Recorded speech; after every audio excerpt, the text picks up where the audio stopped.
Good afternoon, it's 1 p.m. here in Kenya's capital, Nairobi, and this is The Ambassador. With me, your Ambassador Paul Mathenge. This is where we debunk global diplomacy and geopolitics. Now to our very first story, coming soon to Nairobi, the American Chamber of Commerce Kenya, in partnership with U.S. Embassy, is proud to host the U.S.-Kenya Creative Economy Forum 2025 on June 5th at the Emara or Sereni Hotel. Investors, industry leaders, policymakers, and creative entrepreneurs will gather to explore existing opportunities within Kenya's booming creative economy. Under the theme, Powering the Future of the Creative Economy, this landmark event will focus on shaping policies, forging new partnerships, and driving investments to unlock Kenya's vast creative potential. Susan Ng'ang'a with more.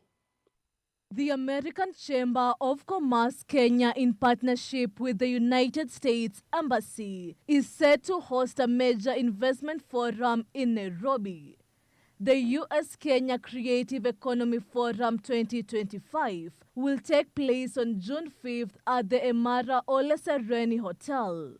The event aims to bring together investors, policymakers, and industry leaders to explore investment opportunity within Kenya's growing creative economy. Under the theme Powering the Future of the Creative Economy, the forum will focus on fostering partnerships, shaping policies, and driving investment to unlock Kenya's creative potential. We already know that the creative economy plays a significant role in Kenya's GDP and will likely, and we hope with a little bit of a push, right, will be an even greater percentage as we move forward. And so that's what we are trying to do with this forum, is create that push, create that nudge to take advantage of this very natural partnership between the Organizers say the event will also strengthen economic ties between Kenya and the United States, promoting job creation and innovation across multiple sectors. We want to create commercial partnerships. We want to make sure that our creatives can connect with and network with American companies, as you heard the Chargé say. And from that, then, you'll be able to create those commercial opportunities. As we're setting up these systems, even now, we still do need, we need people to come in, like in any kind of investors, to really further this cause. A good example is setting up things like record labels and publishing companies that protect our artists.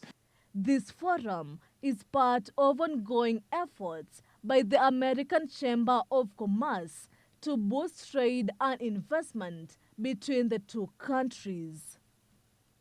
Additionally, the American Chamber of Commerce Kenya is actively engaged in facilitating and promoting Kenya-US trade and investment, working closely with the Kenyan Investment Authority and the US Embassy to streamline regulatory processes, enhance investor engagement, and improve the business environment.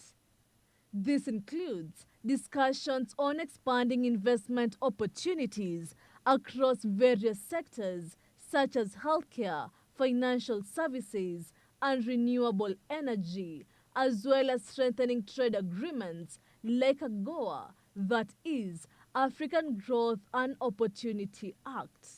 Susan Ng'ang'a, GBS News, Nairobi.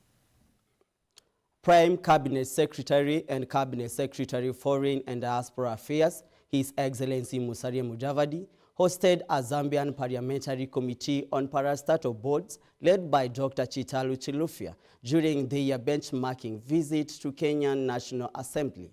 Their aim is enhancing legislative oversight and improving the performance of Zambia's public institutions. During the visit, the delegation engaged with the Kenyan counterparts to exchange insights on the mandate, structure, and working procedures of Kenya's Oversight Committee on Parastatal Bodies. Discussions also covered collaboration with the Office of the Auditor General, mechanisms for tracking committee recommendations, and institutional frameworks that support effective oversight.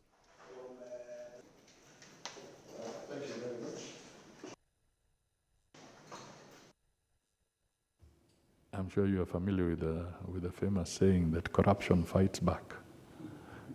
You know, so there's also the fact that he doesn't sit pretty, because there are also some people who get extremely worried, and therefore they would also invest in making sure that an entity of this kind, a regulator like his and the sister regulator in Zambia, there are also schemes that can be put in place to make sure that it doesn't function appropriately. And this is again where Parliament then becomes very, very important, to make sure that as you go forward, there are safeguards that you put in place to help it work. We're also charged with oversight of these parastatal institutions. Your Excellency, we have learned a lot in our tour of Kenya, and today we have been privileged to interact with the regulator of the parastatal bodies here, and we're also privileged to have time with your esteemed office to continue on our benchmarking visit. Your Excellency, I have the honor to present the Committee of Parastatal Bodies from the National Assembly of Zambia. It helps when we have these peer review mechanisms amongst ourselves as members of the African Union, as countries that work together. It really helps, and it's encouraging, because it's not a question of us finding solutions away from the continent. We are looking at our own internal systems, and it's better, so that we don't feel that there's an imposition of institutions against us. There must be institutions that we nurture, we develop, and we tool appropriately. So your visit here is extremely essential and encouraging for both of us, and I'm sure it shall not be the last, either way. Thank you, Hassan. In a significant development in the United States, the Trump administration has revoked Harvard University authorization to enroll international students, citing allegations of fostering an unsafe campus environment and collaborating with the Chinese Communist Party. Homeland Security Secretary Chris Noem announced that nearly 6,800 current international students must transfer to other institutions or risk losing their legal status. Harvard has condemned the decisions as unlawful and politically motivated, emphasizing its commitment to academic freedom and due process. Beatrice Jerry with more. The usual hum of Harvard University's campus was overshadowed by a wave of anxiety. For many international students, the dream of studying at one of the world's most prestigious institutions was abruptly threatened when the U.S. government revoked Harvard's authorization to enroll international students. Homeland Security Secretary Kristi Noem cited concerns over campus safety and foreign influence, demanding that the university provide detailed disciplinary records within 72 hours or face permanent loss of its certification under the Student and Exchange Visitor Program. I just don't understand the thought process behind it. And then we are still in the panic mode because this news just broke out like a few hours ago, right? So we don't really know. The revocation affects approximately 6,800 international students, representing about 27% of Harvard's total enrollment. Secretary Noem accused Harvard of fostering an environment conducive to violence, anti-Semitism, and alleged collusion with the Chinese Communist Party. The Trump administration think that we're not valuable assets to this country. I don't know what to say. You know, it's a shame, it's a disappointment. In response, Harvard has criticized the decision as unlawful and retaliatory, linking it to the university's refusal to provide detailed information on foreign students.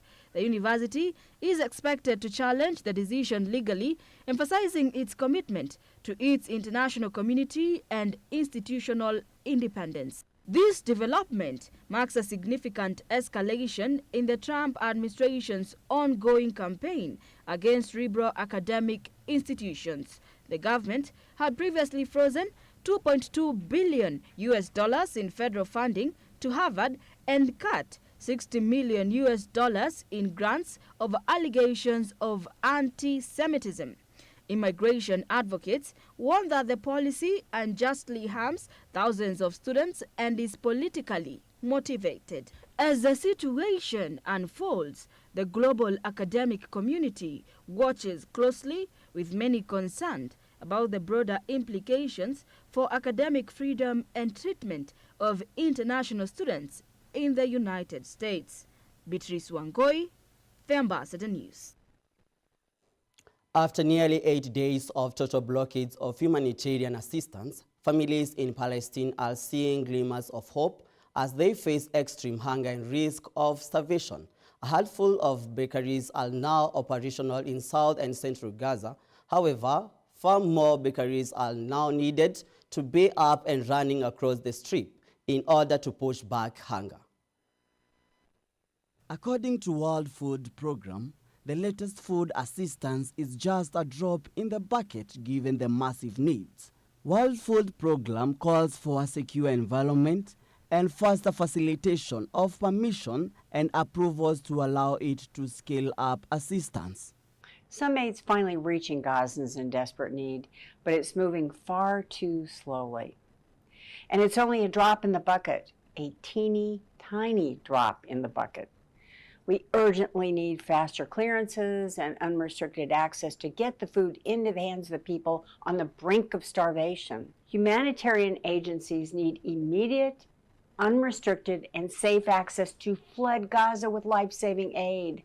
Without urgent action, lives will be lost. This was UN spokesperson Stefan Dujarric late on Wednesday. The Israeli authorities granted us access to Karim Shalom so that our teams could reach additional humanitarian supplies that crossed into the Strip on Monday and Tuesday, crossed from Israel into the Karim Shalom loading areas.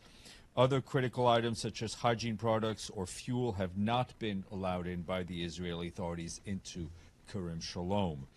So far, and this is as a few minutes ago, but the situation obviously is fluid, none of the supplies have been able to leave the Karim Shalom loading area. This is because by yesterday evening, Israeli authorities had only allowed our teams to go through one area where that was highly congested, that we felt was insecure, and where we felt looting was highly likely to take place given the prolonged deprivation of in Gaza since the blockade by the Israeli authorities for over 11 weeks. We hope that will change very soon. The discussions are ongoing as we speak between our colleagues and the Israeli security authorities.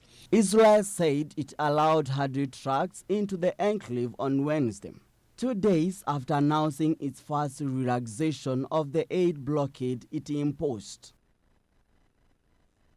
This was the World Food Programme's Anthony Reinhard this week. We have been given, for the last 2 days, an opportunity to reinstate some of the humanitarian assistance. Yet the challenge that we have is that it's not at a sufficient scale.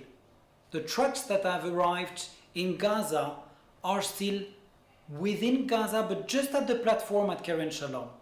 As we speak, none of these aid, that is very limited number of trucks, have reached the Gazan population.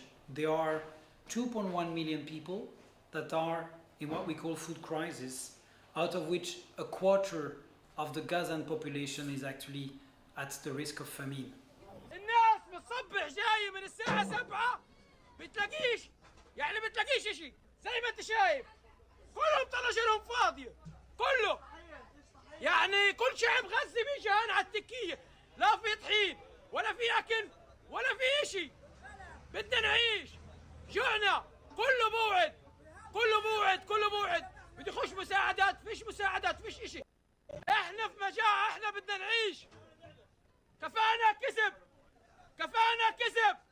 احنا الوجبه الوحيده اللي غزه بتاكلها بس وجبه الغداء بس وجبه الغداء الناس بتاكلها. This bakery, backed by the UN's World Food Programme, resumed work on Tuesday after receiving the flour. But as the first aid arrived, Israeli military strikes on Gaza killed at least 35 Palestinians across the enclave. Reporting for GBS TV, I'm Paul M. Miner. The ambassador will take a short break, but we'll be right back with more as we debunk global diplomacy and geopolitics.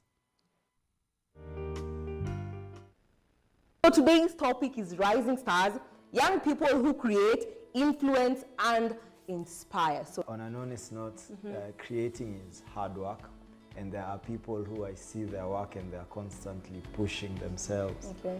Like wanajipush, kujipush, like they're putting creativity up top over there.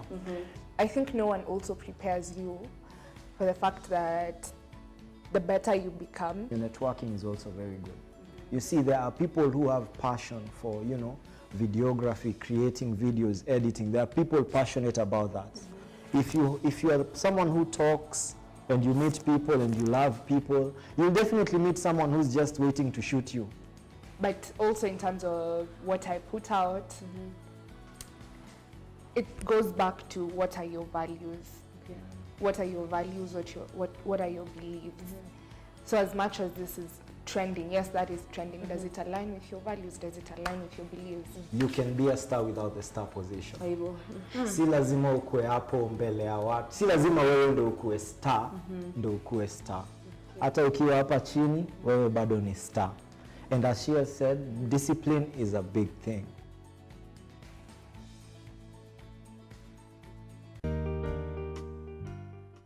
A student can transition from other curriculums, such as the Kenyan CBC curriculum, the Pearson EdExcel curriculum, and the IB curriculum, to the Cambridge curriculum.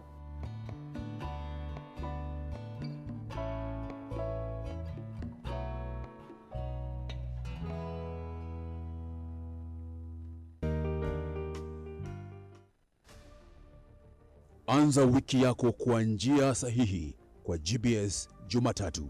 Niko nawe hadi mida ya saa 4 asubuhi.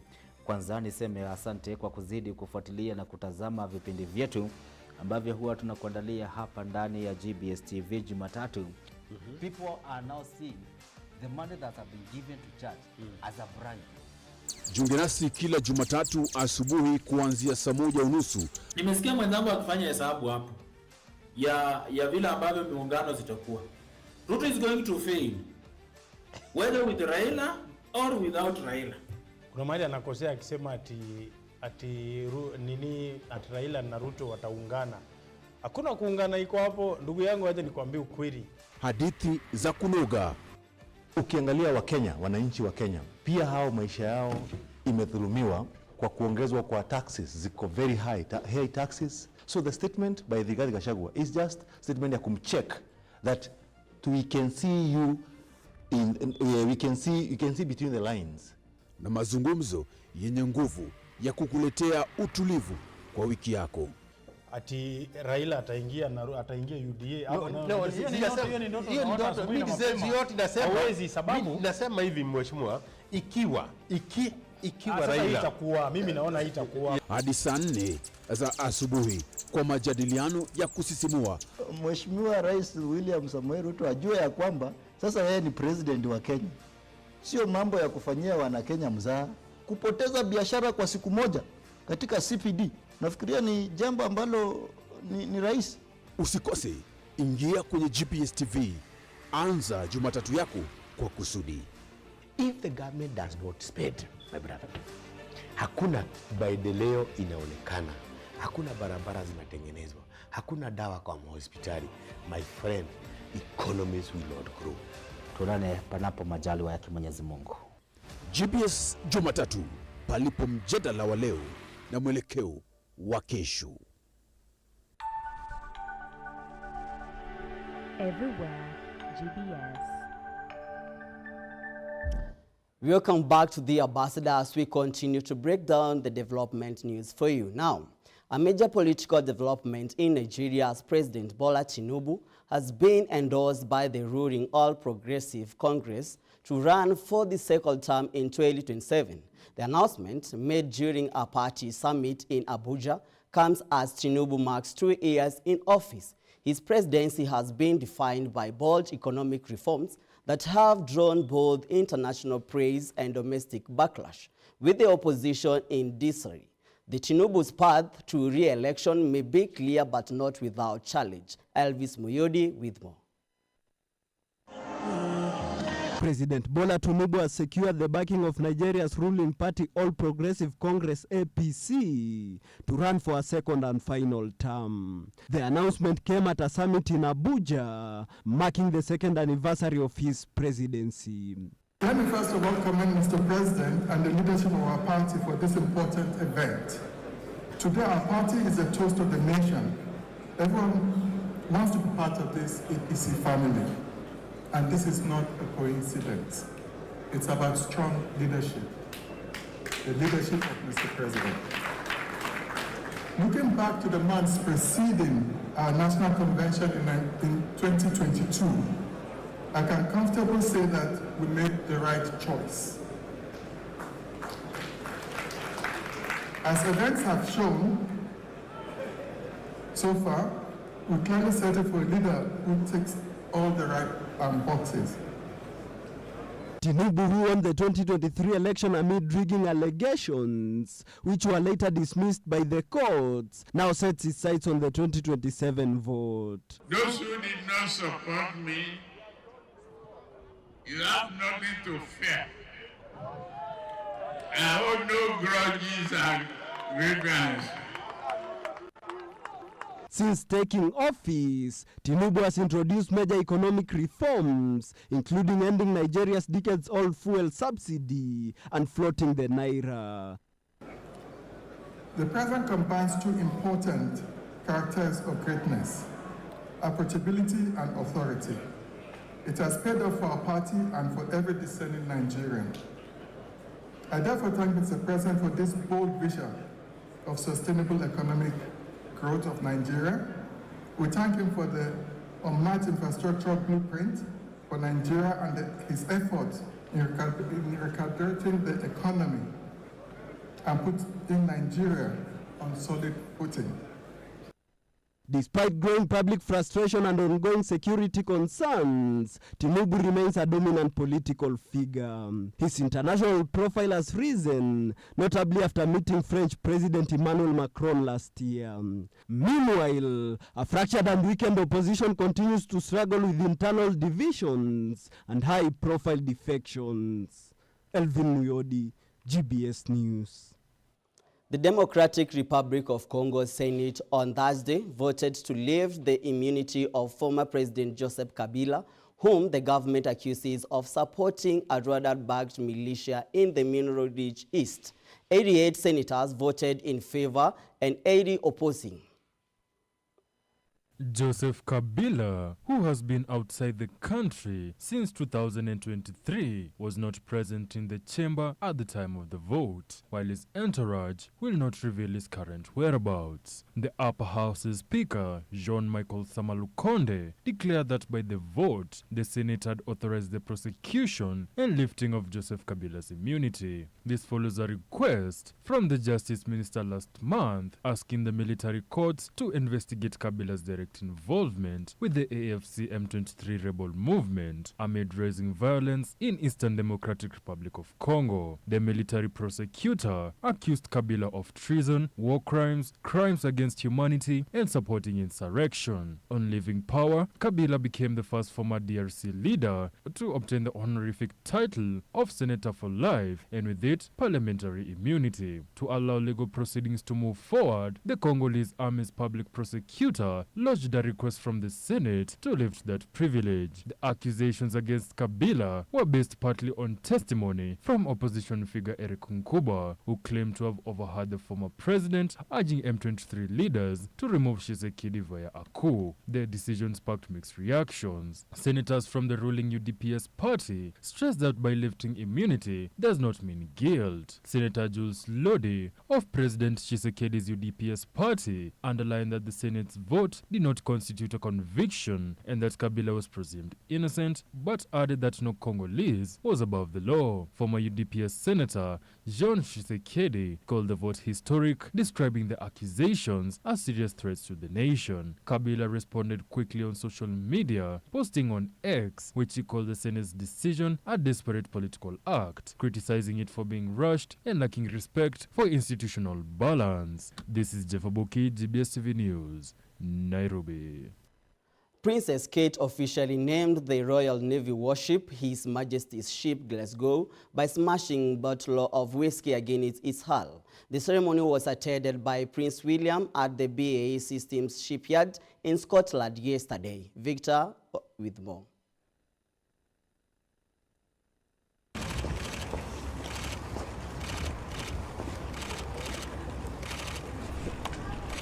Dressed in an elegant blue, white-striped navy dress and a hat on her head, symbolizing royalty, the Princess of Wales was well dressed for the function. As we are learning from her will be invaluable in the evolution of this global combat ship, of the Royal Shipbuilding on the Clyde, our applied shipbuilding academy, which many of you... Princess Kate officially named the Royal Navy warship HMS Glasgow at BAE Systems shipyard in Scotland yesterday, in the company of the Prince of Wales. The global combat ship programs with Australia, Canada and other nations underscores our commitment to international cooperation and shared security objectives.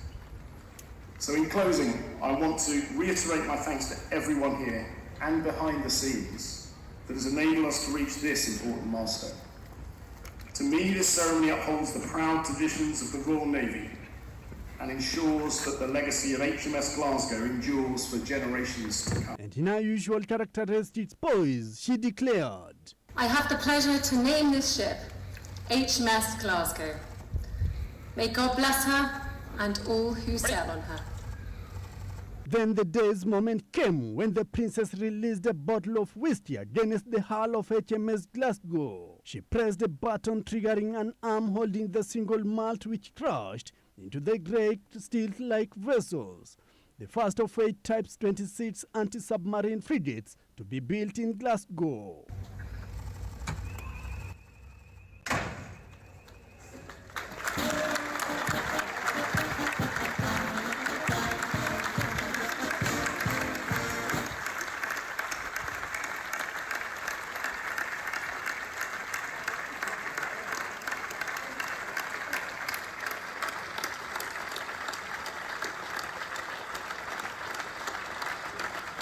All the while, members of the ship docking company watched from the dock.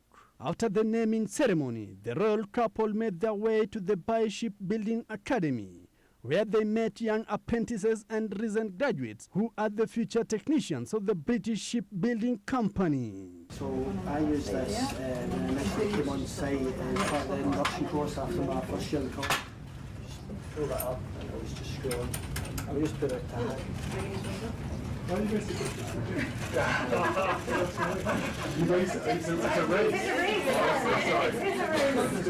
Victor Zin, the ambassador. And that's all for today with me, your Ambassador Paul Mathenge, on the Ambassador 1 p.m. Follow all of our stories as GBS TV Africa. It's updated through the day. We meet every Thursday and Friday as we debunk global diplomacy and geopolitics. Thank you for your time and company.